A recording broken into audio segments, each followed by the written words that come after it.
t'apprends un tour de magie qui fonctionne tout seul et qui va te rendre fou. Donc récupère un paquet de cartes et demande à ton spectateur de le mélanger. Une fois qu'il a terminé, il va lui-même aller récupérer 4 cartes n'importe où dans le paquet. Et il va faire ça 4 fois afin d'obtenir 4 paquets de 4 cartes. N'oublie pas que le jeu a été mélangé, donc tout est aléatoire. Tu peux mettre le reste des cartes de côté, on n'en a plus besoin. Demande-lui de choisir n'importe lequel de ces tas et de choisir une carte visuellement sans la dire à haute voix. Mettons qu'il retienne le valet de pique. Personne ne doit être au courant de la carte qu'il a choisie. Maintenant, il peut mélanger pour bien perdre sa carte et dis-lui de reposer ce paquet sur n'importe lequel des 3 autres tas. Il prend ensuite les 2 derniers tas, les mélange ensemble et pose le tout par-dessus. Sa carte est maintenant totalement perdue à l'intérieur du jeu. Maintenant, distribue les cartes une par une, face visible, sur la table exactement comme ça.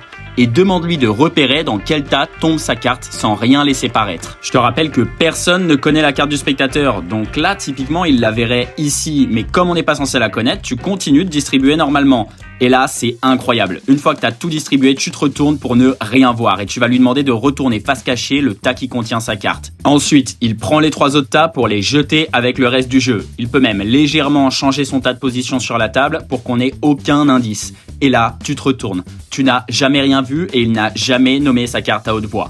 Prends son petit tas et compte les cartes exactement comme ça. 1, 2, 3 et 4. En gros, ce que tu viens de faire, c'est d'inverser l'ordre du jeu. Donc mathématiquement, sa carte sera toujours ici, en 2e position en partant du haut. Tu vas maintenant forcer sa carte. Sépare le paquet en 2, exactement comme ça. Et demande-lui de pointer un paquet. Nous, on veut le paquet de droite. Donc, s'il pointe le paquet de gauche, tu lui dis « chouette », on jette le paquet et on garde celui-là. S'il pointe le paquet de droite, tu lui dis « on garde celui-là » et celui-là, on n'en a plus besoin. On refait la même chose avec les 2 cartes restantes, mais change un peu la manière de faire. Demande-lui de poser sa main sur n'importe laquelle des 2 cartes. S'il pose sa main sur la carte de droite, on lui dit « ok, on va l'évacuer et on garde celle-là ». S'il pose sa main sur sa carte, tu lui dis « chouette, on va la garder et on n'a plus besoin de l'autre ». Et là, demande-lui de nommer sa carte pour la première fois. Il va te dire le valet de pique et ça marche à tous les coups.